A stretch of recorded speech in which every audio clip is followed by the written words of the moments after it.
வாழ்வில் வார்த்தை ஊழியங்கள் வழங்கும் இன்றைக்கான இறை வார்த்தை. நம் ஆண்டவர் இயேசு கிறிஸ்துவின் இணையற்ற நாமத்தில் வாழ்த்துக்கள்.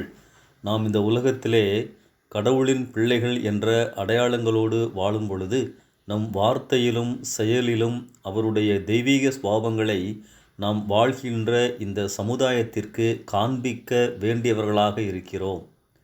நற்கிரியைகளை செய்கிறதற்கு நாம் கிறிஸ்து இயேசுவுக்குள் சிருஷ்டிக்கப்பட்டு தேவனுடைய செய்கையாய் இருக்கிறோம் என எபேசியர் 2:10 வாசிக்கிறோம். இந்த வசனத்தை சற்று உற்று கவனியுங்கள். நம் ஒவ்வொரு வார்த்தைகளும் செய்கைகளும் கடவுளின் வார்த்தைகளாக செயல்களாக இருக்க வேண்டும் என இந்த வசனம் உணர்த்துகின்றது. என் வார்த்தைகள் பிறரை உற்சாகப்படுத்துகிறதா அல்லது மனங்களை காயப்படுத்துகிறதா அல்லது எதுவுமே செய்வதில்லையா? கிறிஸ்துவின் மனதுருக்கம் நம்மிலிருந்து வெளிப்படுகிறதா? நடந்த ஒரு சம்பவத்தை பகிர்ந்து கொள்ள விரும்புகிறேன். தன்னுடைய சரீரத்தில் பலவிதமான குறைபாடுகளுடன் பிறந்தவள் மேரி. அவள் மூக்கு மற்றும் உதடுகளில் பல குறைபாடுகள் இருந்தன. அவள் பெற்றோர் அவளை மிகவும் நேசித்து படிக்க அனுப்பி வைத்தனர். ஆனால் மேரியுடன் படிக்கும் சக மாணவிகள் அவள் தோற்றத்தை பார்த்து கிண்டல் செய்வது வழக்கமாக இருந்தது. இதனால் மேரி வகுப்பறையில் மிகவும் சோகத்துடன் காணப்பட்டாள். அந்த வகுப்பறையில் அவளுடன் நட்பு கொள்ள யாருமில்லை, அவளை நேசிக்கவும் யாரும் இல்லை.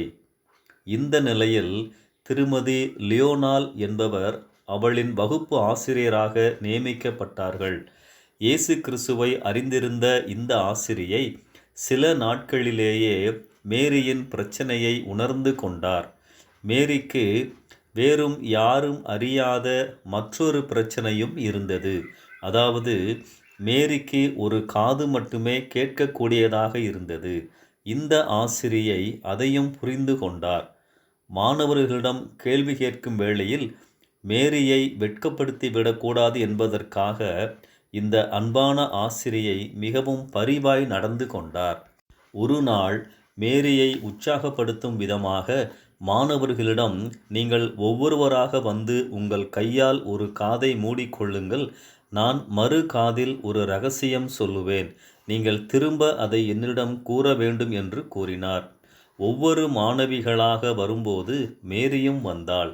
மேரியின் கேட்காத காதை மூட சொன்ன ஆசிரியை மற்றொரு காதில், மேரி, நான் உன்னை மிகவும் நேசிக்கிறேன், நீ என் மகளாக பிறந்திருக்கக்கூடாதா என்றார். இதை கேட்ட மேரிக்கு அளவில்லாத மகிழ்ச்சி. தேவனுடைய அன்பை அந்த ஆசிரியை மூலம் உணர்ந்தாள். புன்னகை முகத்துடன் போய் தன் இருக்கையில் அமர்ந்தாள். நாளடைவில் அவளுடைய வாழ்க்கை மிகவும் மாறிற்று. அந்த வகுப்பறையிலேயே மிகச்சிறந்த மாணவியாக அவள் மாறினாள். அன்பான நண்பர்களே, நாம் வாழும் பகுதிகளில் வாழ்க்கையில் தோல்வியுற்று மனிதர்களால் புறக்கணிக்கப்பட்டு அன்புக்காக ஏங்கும் மக்கள் இருக்கிறார்கள். யாராவது என்னிடம் பரிவாக பேச மாட்டார்களா என்ற ஏக்கத்துடன் தாழ்வு மனப்பான்மையோடு வாழ்ந்து வருகிறார்கள். நம் அன்பான ஒரு வார்த்தை, நம் பரிவான ஒரு நற்செயல் அவர்களின் வாழ்க்கையையே மாற்றிவிடும். நீங்கள் சந்திக்கும் நபர்களிடம் அன்பான, பணிவான, விசுவாச வார்த்தைகளை பேசி அவர்களை உற்சாகப்படுத்துங்கள். தேவன்தாமே உங்களை அவ்விதமாக நடத்துவாராக. ஏற்ற சமயத்தில் சொன்ன வார்த்தை வெள்ளித்தட்டில் வைக்கப்பட்ட பொற்பழங்களுக்கு சமானம். நீதிமொழிகள் 25:11. இந்த சிந்தனையோடு இந்த நாளை ஆரம்பிப்போம். கர்த்தர் உங்களை ஆசீர்வதிப்பாராக. ஆமென்.